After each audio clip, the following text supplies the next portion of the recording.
Irmãos, nós vamos refletir em cima do texto da carta de Tiago, da epístola de Tiago. Não precisa abrir a Bíblia, que eu vou pedir para o Caio projetar alguns versículos aqui para nós, vão ser vários versículos, e aí ele projetando fica mais rápido a gente acompanhar durante a reflexão, tá bom?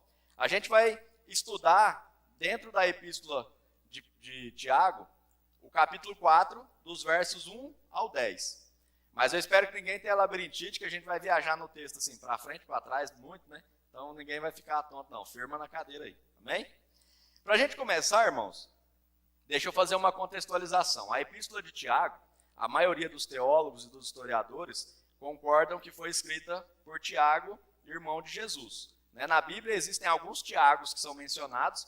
Essa epístola, em especial, não tem uma menção explícita de que Tiago é, mas tem um raciocínio lógico lá que os teólogos e historiadores fazem para explicar por que todos concordam que esse Tiago é irmão de Jesus, e a gente não vai se ater nesse raciocínio nesse momento.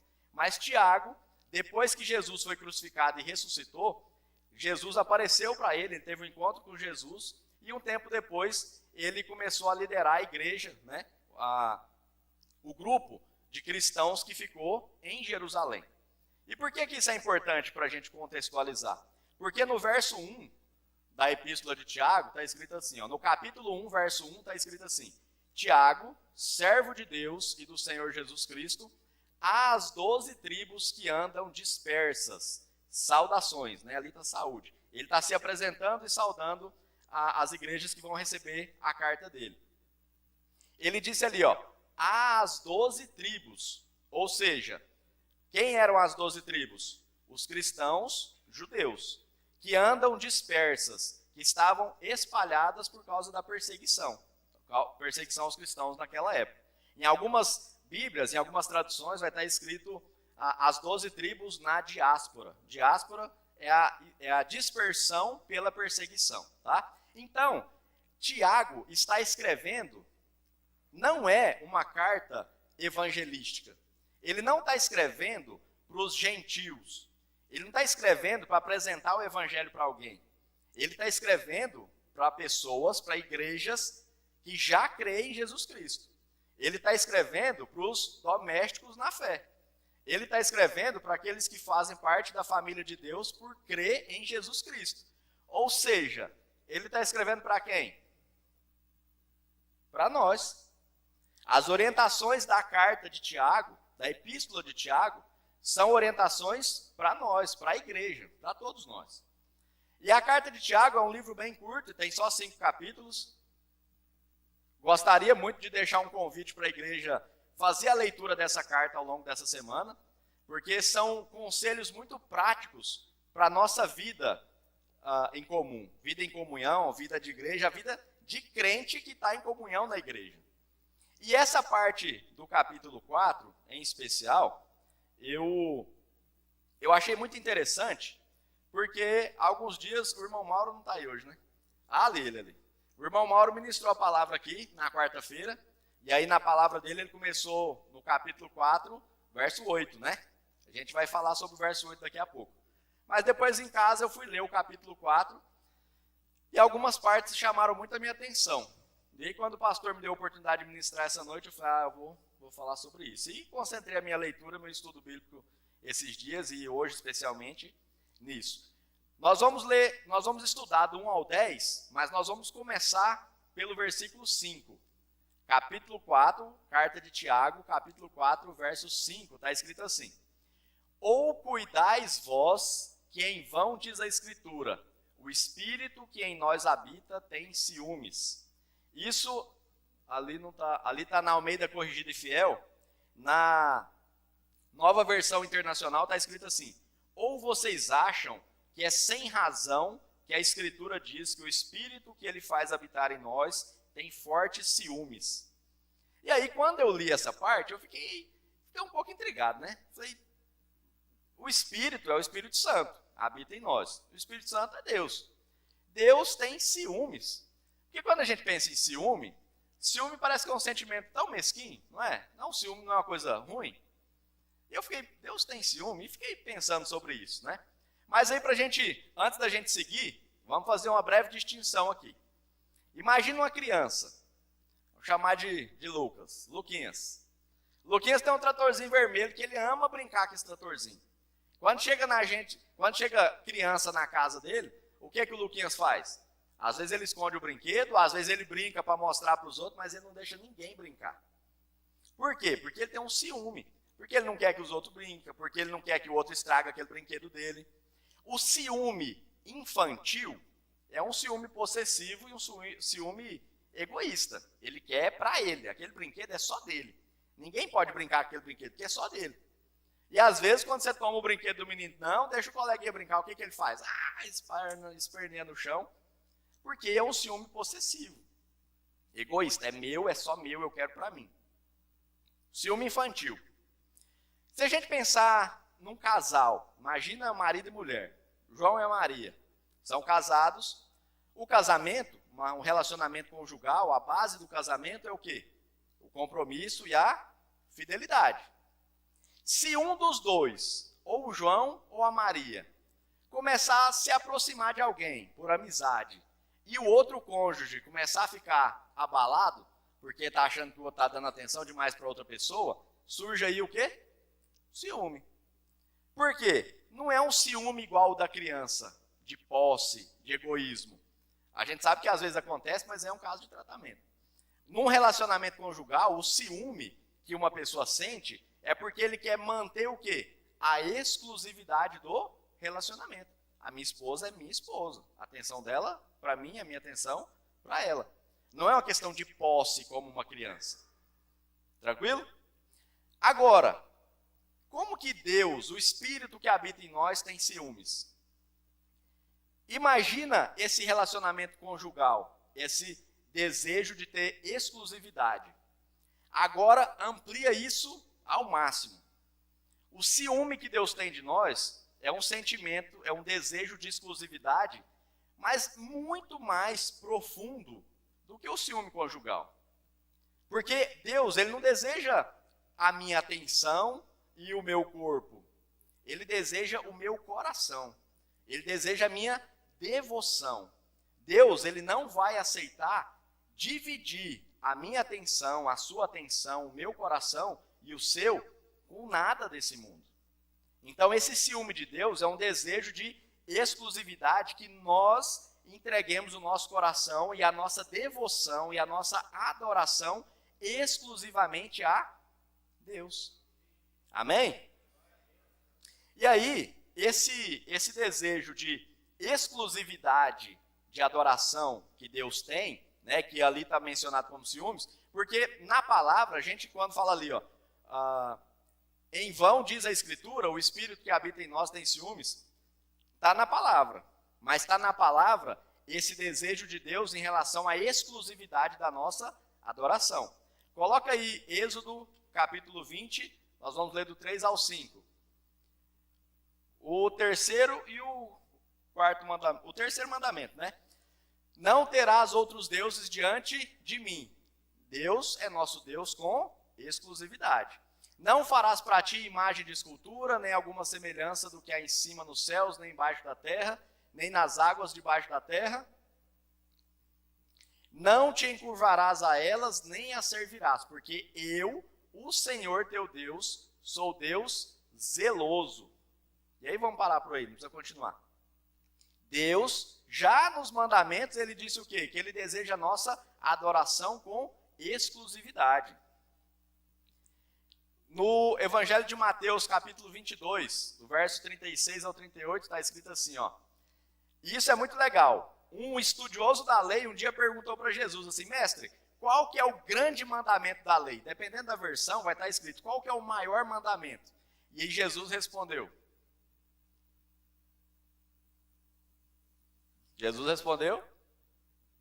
Jesus respondeu, amarás o Senhor teu Deus de todo o teu coração e de toda a tua alma e de todo o teu pensamento. A nossa adoração, a nossa devoção é exclusiva de quem? De Deus. Isso foi a palavra de Jesus. E no verso 38, este é o primeiro e maior mandamento, como está em algumas versões. Caio, você consegue mudar a versão da Bíblia aí? No Olyrix? Se não conseguir, tá tranquilo, não tem problema não. Pode deixar.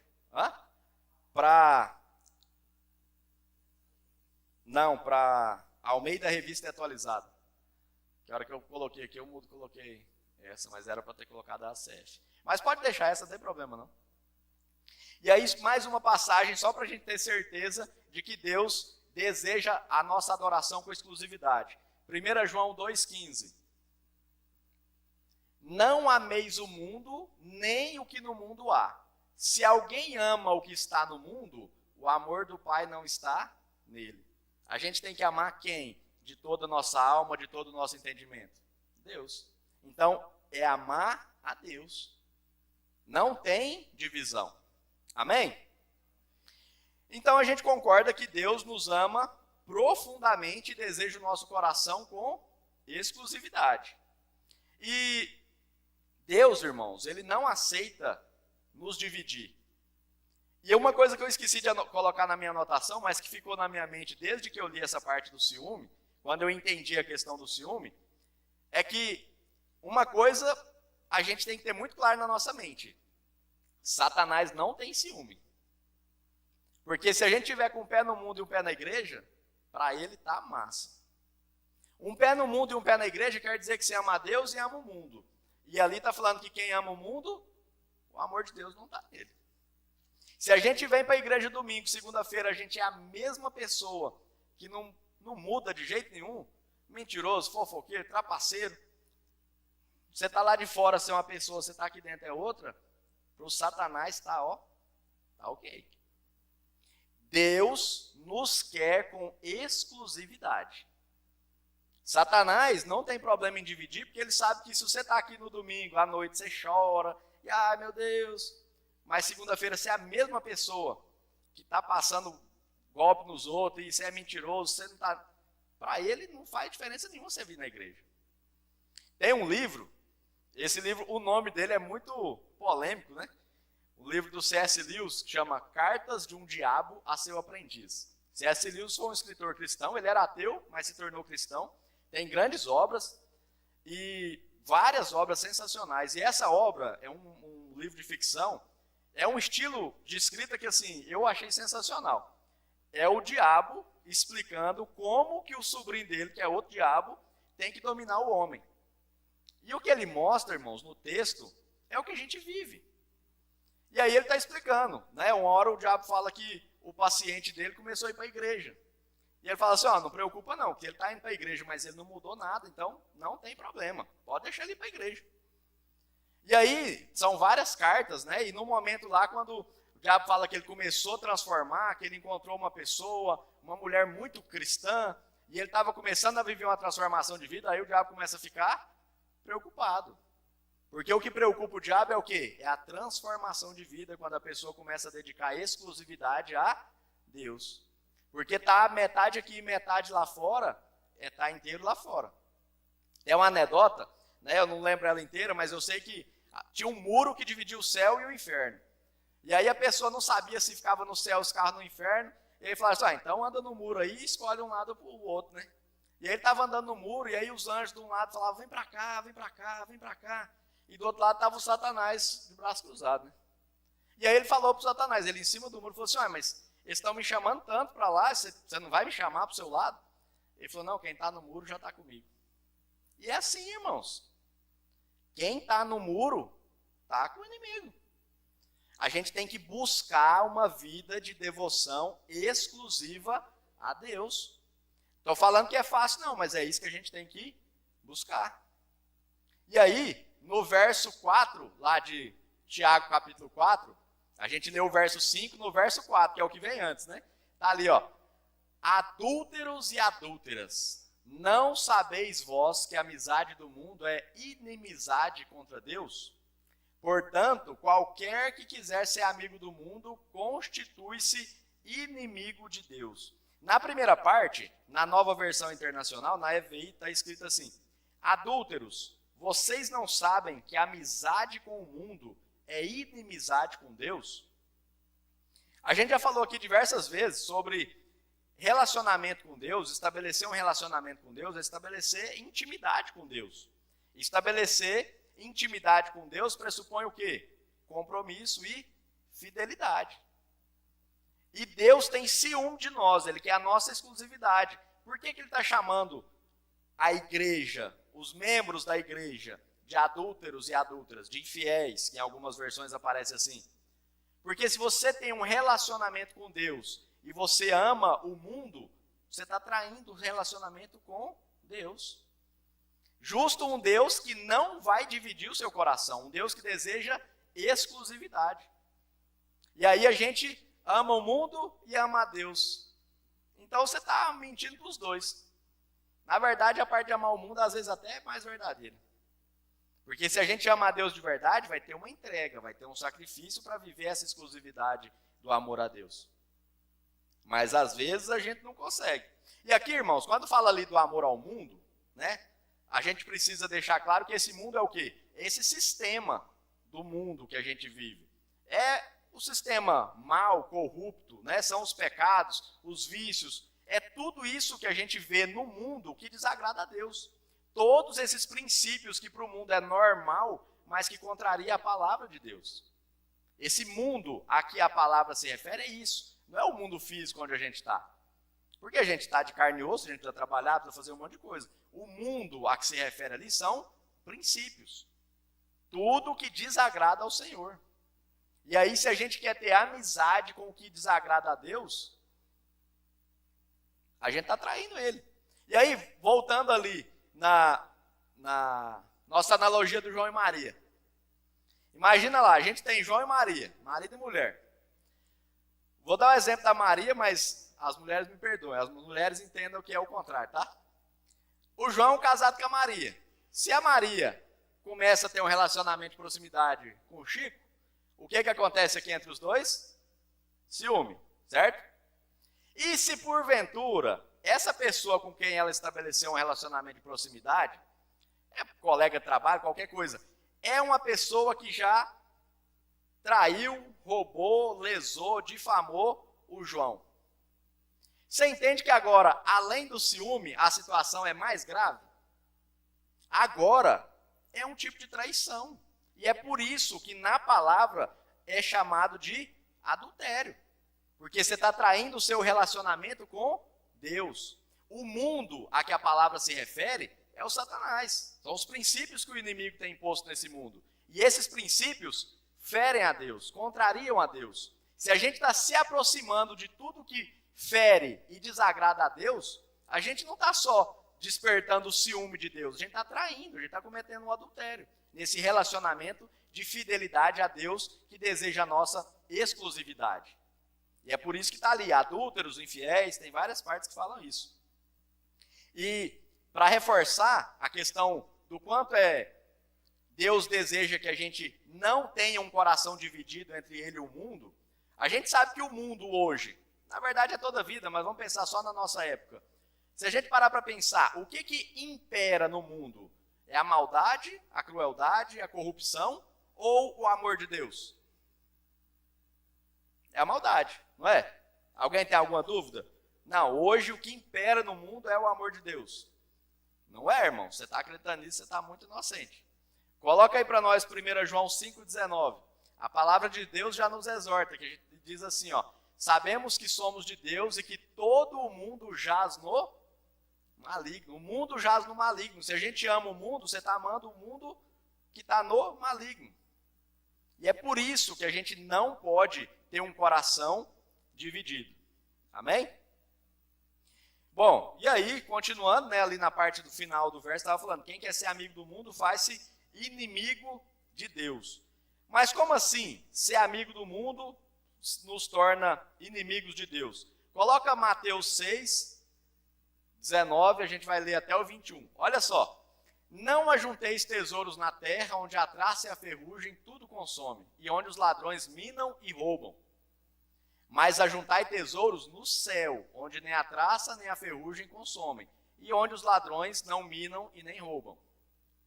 Porque onde estiver o vosso tesouro, ali estará também o vosso coração. Coloca o verso 24. Ninguém pode servir a dois senhores, porque ou há de odiar um e amar o outro, ou se dedicará a um e desprezará o outro. Não podeis servir a Deus e a Mamon. Em algumas versões está escrito, não podeis servir a Deus e a riqueza.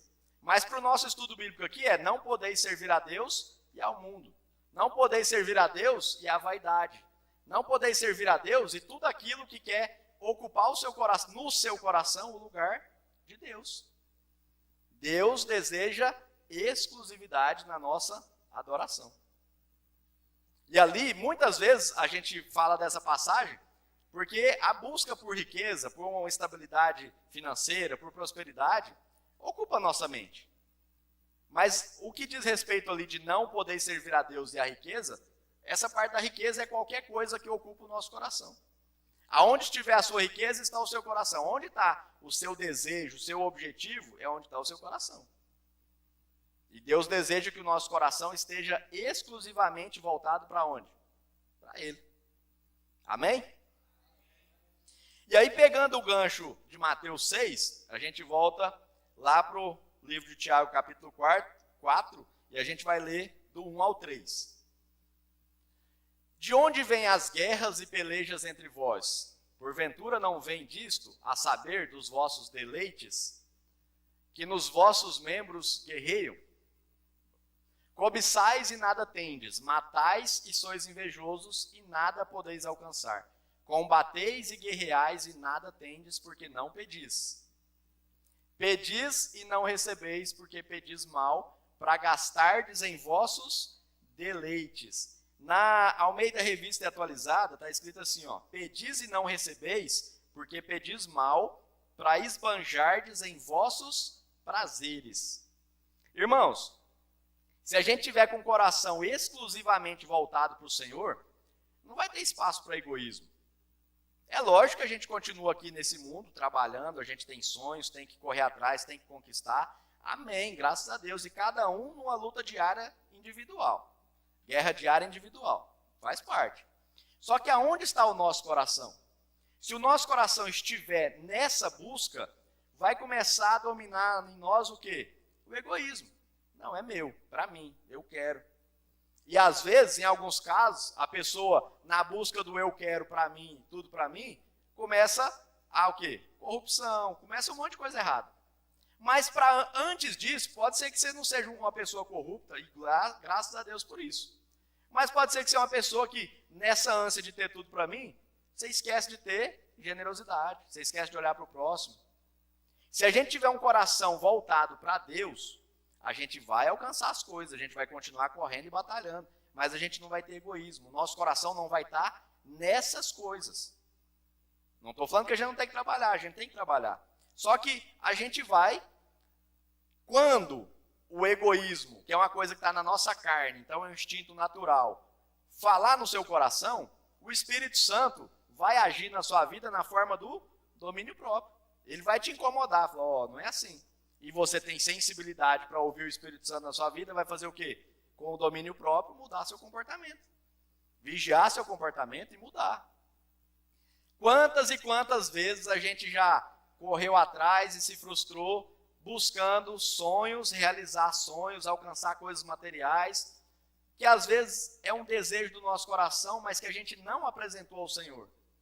Ali, a gente pede e não recebe porque não pede, quando pede não recebe porque pede mal, pede para gastar com o seu prazer.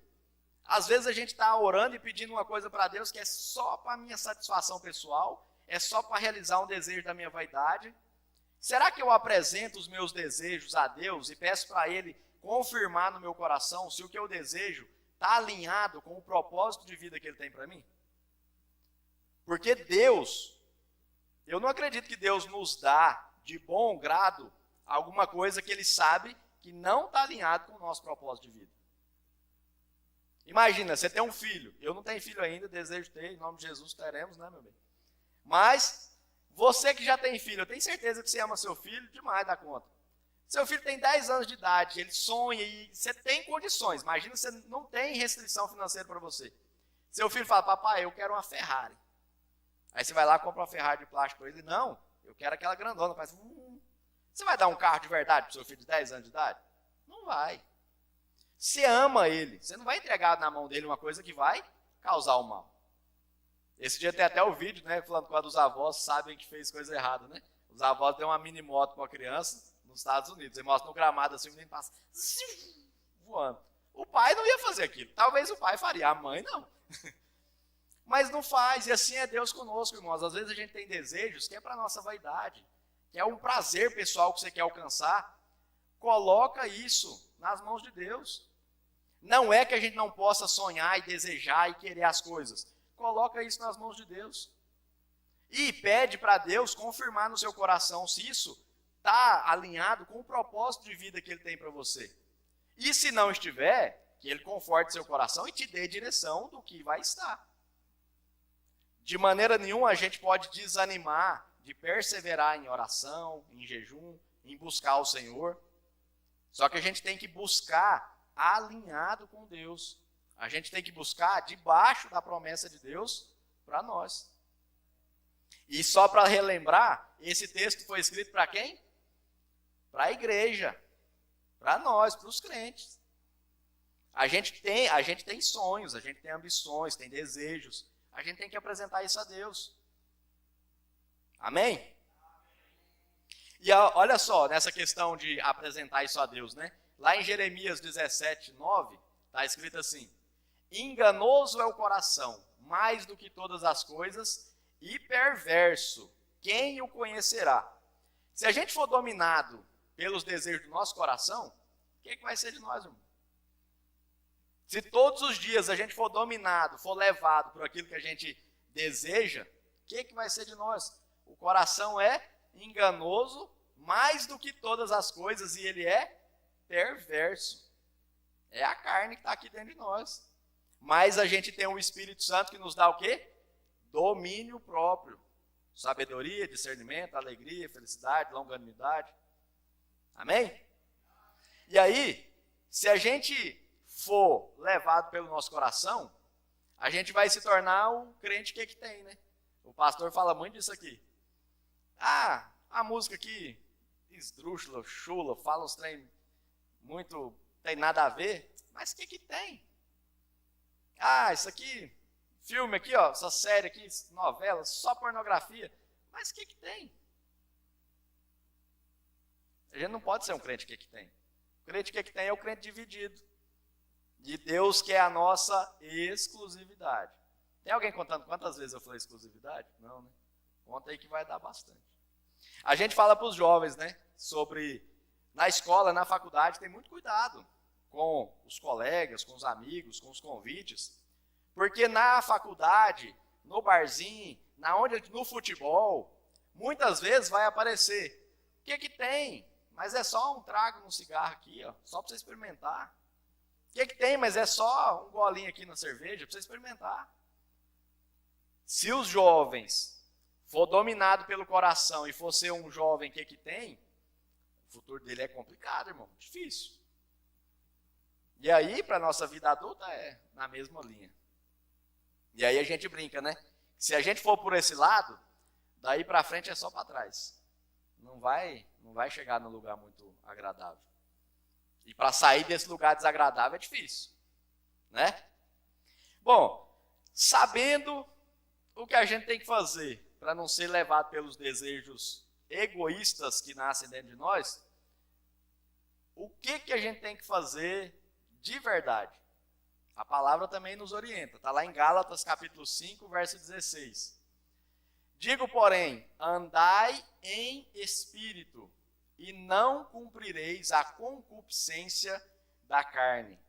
Irmãos, aqui ó, na Almeida Revista Atualizada está assim, ó, digo, porém, andai no espírito e jamais satisfareis a concupiscência da carne. Ah, tá.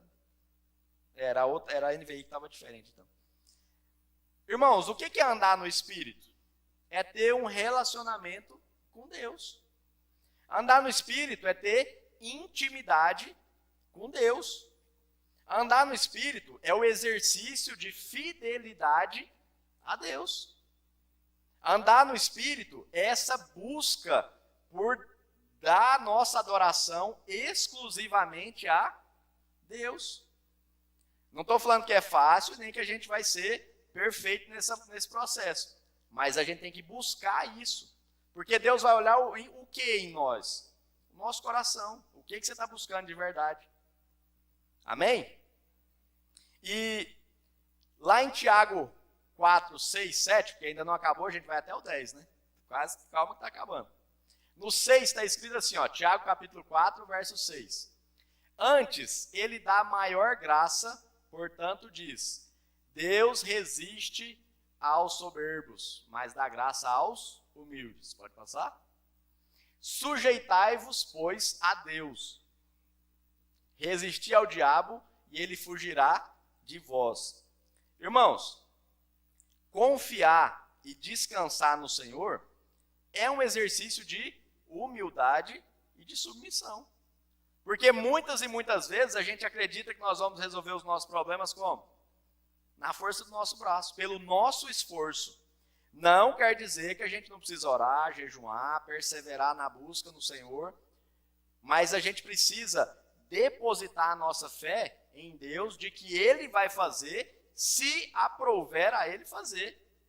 E se Ele não fizer, que Ele conforte o nosso coração. A gente precisa obedecer, entender e aceitar. Em alguns momentos a gente não vai entender. A gente já aprendeu isso lá em Jó. Tem coisa que a gente não entende. A gente precisa aceitar. Mas a gente precisa buscar que Deus dê esse conforto no nosso coração. Não é fácil, mas a gente precisa fazer isso. E aqui, ó, essa questão da... Volta no 6, por favor. Antes ele dá maior graça, portanto diz, Deus resiste aos soberbos, mas dá graça aos humildes. A gente precisa buscar essa humildade, essa submissão a Deus. De confiar, de entregar e de aceitar. Porque às vezes a gente é teimoso, a gente quer do jeito que a gente quer, do jeito que a gente deseja. Às vezes o plano de Deus às vezes se mostra claro na nossa frente, mas não está muito agradável, não, eu quero ir para esse lado aqui. A gente tem que ser humilde, tem que ser obediente, tem que ser servo, né? Pode passar? E se a gente for humilde e submisso a Deus, a gente vai resistir ao diabo. Não, no 7. Aí. A gente vai resistir ao diabo e ele vai fugir de nós. Por quê? Vai fugir de nós, em nome de Jesus, pelo Espírito Santo que habita em nós. Porque a gente vai ter domínio próprio para fugir, para resistir ao pecado, para fugir da tentação. Tem um vídeo, um recorte lá, que o pessoal fala assim, qual foi o maior aprendizado que você teve nessa época toda? Um rapaz nos Estados Unidos, um pregador americano falando. Ele falou assim, eu aprendi que por mais forte que eu acho que eu sou, é muito mais fácil fugir da tentação do que tentar passar perto dela. Se a gente tem domínio próprio, a gente tem sabedoria. E a gente foge. Mas ali está falando que é o diabo que vai fugir de você. Sim, existem ocasiões em que você não vai ter por onde fugir, a tentação vai estar junto com você e você tem que resistir. E se você está andando no Espírito, o Espírito que habita em você, é ele que vai fazer o diabo fugir. O diabo não foge de mim, de você, carne e osso. Ele foge do Espírito Santo que habita em nós. Porque o Espírito Santo habita no meu e no seu coração. E se a gente está andando em intimidade com ele, o diabo foge de nós pelo Espírito Santo. Amém? Amém.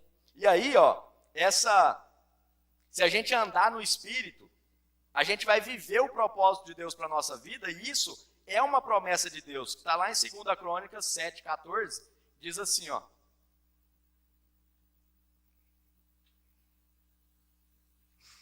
Segunda Crônicas 7,14. Segunda Crônicas 7,14.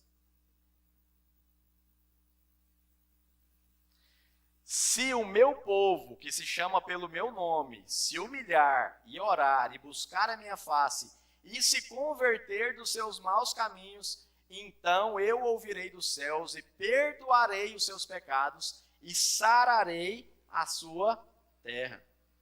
Se a gente se humilhar, se a gente buscar andar com Deus, se a gente for obediente, o que Deus vai fazer?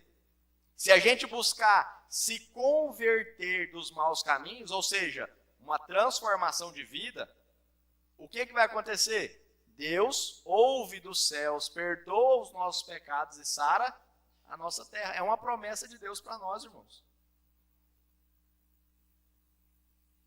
E para finalizar, né, o nosso estudo da carta de Tiago, lá no verso 8, do 8 ao 10 está escrito, Tiago capítulo 4, verso 8. Chegai-vos a Deus e ele se chegará a vós. Limpai as mãos, pecadores, e vós de duplo ânimo, purificai os corações. Pode pôr o 9. Senti as vossas misérias e lamentai e chorai. Converta-se o vosso riso em pranto e o vosso gozo em tristeza. Humilhai-vos perante o Senhor e ele vos exaltará. Volta no 8, por favor. Chegai-vos a Deus e ele se achegará a vós. Irmãos, a palavra de Deus, especialmente aqui no livro, na carta de Tiago, tem muitas orientações práticas para nós, do que a gente precisa fazer, né? E nesse trecho final, a gente tem a orientação de arrependimento e de purificação. Chegai-vos a Deus e ele se chegará a vós. Se a gente buscar a Deus, ele vai nos ouvir. Lembra lá do filho pródigo? Está lá em Lucas 15, não precisa colocar não. Lá em Lucas 15, na história do filho pródigo, o que aconteceu? O filho pródigo, quando estava lá querendo comer as bolotas dos porcos, o pai dele foi lá e tirou ele do chiqueiro. Foi assim? Na sua Bíblia está assim? Não. O que o filho pródigo fez? Ele voltou para o pai. Ele reconheceu que ele estava num lugar de miséria, de fome, que junto ao pai era melhor, e ele voltou. No meio do caminho, ele veio ensaiando todos os pedidos de desculpa que ele podia falar, mas quando ele chegou, o que o pai fez? Recebeu ele de braços abertos. Chegai-vos a Deus e ele se chegará a vós. Nós todos somos o filho pródigo. Se a gente voltar para Deus, ele está de braços abertos para nos receber. Como falou lá em 2 Crônicas, ele vai perdoar os nossos pecados se a gente se arrepender dos nossos maus caminhos. Ele vai perdoar os nossos pecados e sarar a nossa terra. E aí, limpai as mãos, pecadores. Isso diz respeito à purificação. Purificação, irmãos, não é perfeição. Perfeito foi só Jesus Cristo que andou aqui na terra. Purificação é santificação. O que é uma vida em santidade? Uma vida onde você está se dedicando a não errar. O pecado, infelizmente, vai acontecer, porque a gente é falho. Mas o pecado, eu não lembro se é o pastor Hernandes Dias Lopes, fala assim que o pecado, ele é um acidente na vida do crente, não um compromisso na agenda. Que não, toda semana eu tenho um pecado de estimação. Pecado acontece, irmãos. A gente é falho. E Deus está vendo o nosso coração. Quando ele fala ali de limpar as mãos, é essa busca por santidade. Essa orientação está lá em Salmos capítulo 24, no verso 3 e 4, está escrito assim, quem subirá ao monte do Senhor? Ou seja, quem vai entrar na presença do Senhor, né? Quem há de permanecer no seu lugar santo? Pode passar? Aquele que é limpo de mãos, aquele que se lavou, né? É um processo de purificação. Limpo de mãos e puro de coração, que não entrega a sua alma à vaidade, nem jura enganosamente. E lá no livro de Isaías, capítulo 1, verso 16, lavai-vos, purificai-vos, tirai a maldade dos vossos atos de diante de meus olhos, cessai de fazer o mal. O que é a parte mais importante desses dois versículos que a gente acabou de ler aí? Porque hoje em dia, quando ele fala limpar as mãos, a gente não tem mais esses rituais para a oração ou para vir na igreja. Limpar a mão é um ato de higiene, né? Mas o que está mais importante ali para nós, no que diz respeito à busca pela santificação, numa vida de santidade? É o que está no finalzinho do versículo. Cessai de fazer o mal. Se a gente busca uma vida com Deus, um encontro com Deus é marcado por uma transformação. A gente precisa abandonar todos os hábitos, todos os costumes, tudo que a gente faz que desagrada a Deus. Tudo que nos afasta do propósito de Deus para a nossa vida. Eu tenho certeza que a igreja vai ler a carta de Tiago essa semana, e dentro da carta de Tiago tem muitas orientações práticas para os crentes dentro da igreja. Fala para não fazer fofoca, não falar mal um do outro, não julgar, Lê lá para vocês verem. É muito forte. É muito. E é tão interessante que a palavra toda, né, a Bíblia toda, ela é atemporal. Tudo que está na Bíblia vale para nós hoje, assim como valia quando foi escrito. Mas assim como provérbios são conselhos atemporais porque falam do ser humano, a carta de Tiago é atemporal porque fala da vida em comunhão na igreja. E é a mesma coisa. Por quê? Porque na igreja primitiva era ser humano, homem e mulher. E na igreja atual é ser humano, homem e mulher. Então esses mesmos princípios que Tiago escreveu pelo Espírito Santo, que a palavra toda foi escrita inspirada por Deus, valeu naquela época e vale hoje. Então tem muitas orientações daquilo que nos atrapalha de andar no Espírito. Mágoa, rancor, mentira, imoralidade, vício, fofoca, julgamento, está tudo lá na carta de Tiago, vocês vão ler lá. E ele está explicando como que você faz para contornar isso, o que você deve fazer para contornar cada um. Né? E o nosso arrependimento genuíno, pode colocar lá no Tiago 4:9. O nosso 4:9, aí. O nosso sentir as vossas misérias, lamentar e chorar. Irmão, o que está falando ali é que a gente tem que ter um arrependimento genuíno. Lógico que está ali falando lamentar e chorar, mas não é que você tem que só ficar em pranto aqui na igreja. É viver uma transformação. Um arrependimento, ele está associado ao quê? A uma transformação. Não tem jeito. Se a gente só aceitou Jesus, mas não mudou em nada, então você só falou que aceitou Jesus, mas não teve um encontro ainda com ele. Vamos orar para que isso aconteça o mais breve possível, amém? E aí, se a gente tiver um arrependimento genuíno, se a gente buscar uma vida diferente, nós vamos ser capazes de viver o que Jesus disse lá em Mateus 5, verso 16. Assim resplandeça a vossa luz diante dos homens, para que vejam as vossas boas obras e glorifiquem a vosso Pai que está nos céus. Tem um pregador americano, eu não lembro, não sei se é, não lembro o nome dele, mas ele fala assim, que a gente precisa pregar em todo o tempo, e se precisar a gente fala. Como assim? É o nosso testemunho. A gente só tem um testemunho que evangeliza as pessoas sem a gente abrir a boca, se a gente viver de acordo com os princípios bíblicos, com aquilo que Deus estabeleceu para nós. Se nós buscarmos dedicar o nosso coração em exclusividade para quem? Para o Senhor. E aí a gente já viu ao longo da palavra do Senhor que tem várias orientações que nos ajudam sobre isso. Né? Então, para a gente concluir, irmãos, não basta a gente professar que a gente crê em Jesus. Não basta a gente vir à igreja. A gente precisa vir à igreja, a gente tem que professar a nossa fé em Jesus Cristo. Mas o que Deus espera de nós é uma adoração exclusiva. O nosso coração não pode estar dividido. Tem uma das traduções ali, num dos versículos atrás, que fala que a gente não pode ter um coração dividido.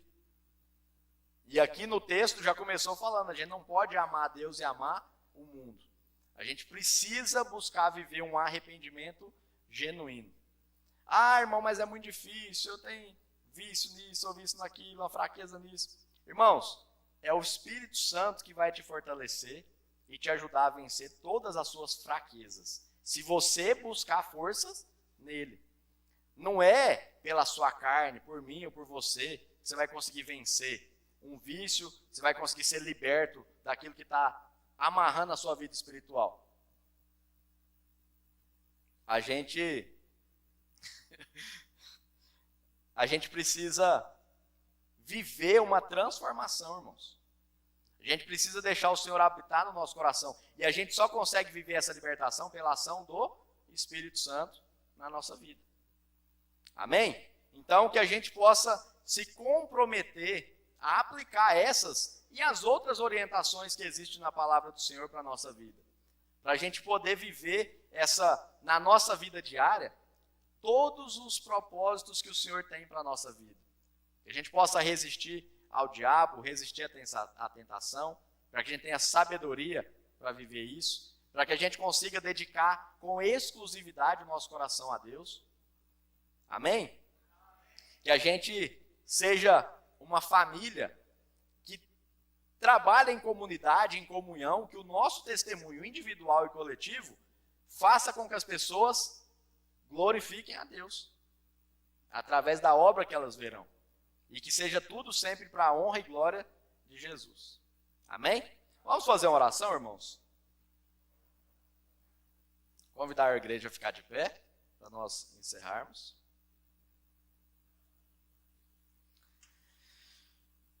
Amado Deus, ô Jesus, obrigado, Senhor, por essa palavra que o Senhor trouxe a nós essa noite. Que o Seu Espírito Santo venha trabalhar ela na nossa mente, no nosso coração. Senhor, perdoa por cada uma das vezes que nós dividimos a nossa atenção, que nós demos o seu santo lugar para outras coisas, Senhor. Para os nossos desejos de conquistas materiais, para qualquer coisa, prazeres, hobbies, qualquer coisa. Senhor, perdoe todas as vezes que nós ferimos o nosso relacionamento com o Senhor. Perdoa por todas as vezes que nós escolhemos dividir a nossa atenção com o mundo, com os nossos sonhos. Meu Deus, nós declaramos, Senhor, que nós entregamos a nossa vida e o nosso coração com exclusividade para o Senhor. Que o Senhor tome a direção, que o Senhor tome as rédeas da nossa vida, Senhor, nos dá sabedoria e discernimento. Que o Senhor ilumine cada decisão que a gente for tomar. Que o Senhor nos use, Senhor, como instrumento da sua vontade em cada lugar onde a gente colocar a planta dos nossos pés. Que o Senhor nos ajude a não nos perdermos, Senhor, nos nossos sonhos. Que o Senhor nos ajude, Espírito Santo, a ter sabedoria na hora de orar e apresentar os nossos sonhos e os nossos planos ao Senhor, para que tudo seja feito de acordo com a sua vontade. Que o Senhor venha confortar o nosso coração para os sonhos que nós alimentamos que não agradam ao Senhor. Que o Senhor venha confortar o nosso coração e nos direcionar, Senhor, para aquilo que está de acordo com o propósito do Senhor para a nossa vida. Que o Senhor venha nos ajudar, Senhor, para que nós possamos nos humilhar diante do Senhor e que a gente possa buscar uma vida em santidade, vivendo o Espírito Santo na nossa vida, que a gente possa viver o fruto do Espírito em todas as suas partes. Alegria, felicidade, bondade, longanimidade e domínio próprio, Senhor. Para a gente não ser dominado pelos desejos do nosso coração, que é enganador, que é perverso. Que o Espírito Santo seja a luz do nosso caminho, que a palavra do Senhor ilumine os nossos caminhos, ilumine os nossos passos. Senhor, nós apresentamos ao Senhor essa noite, essa semana que vai se iniciar. Que o Senhor venha nos abençoar, Senhor, em tudo que nós formos fazer. Abençoa cada uma das frentes de trabalho da nossa igreja. Abençoa os nossos irmãos que não puderam estar conosco, que estão acompanhando pela transmissão. Os irmãos que estão na estrada, que estão em viagem, retornando para casa, indo para algum lugar. Que o Senhor possa guardá-los e protegê-los, Senhor. Possa levá-los em integridade, tranquilidade e paz. Em nome de Jesus, nós te louvamos e agradecemos, Senhor. Amém. Amém.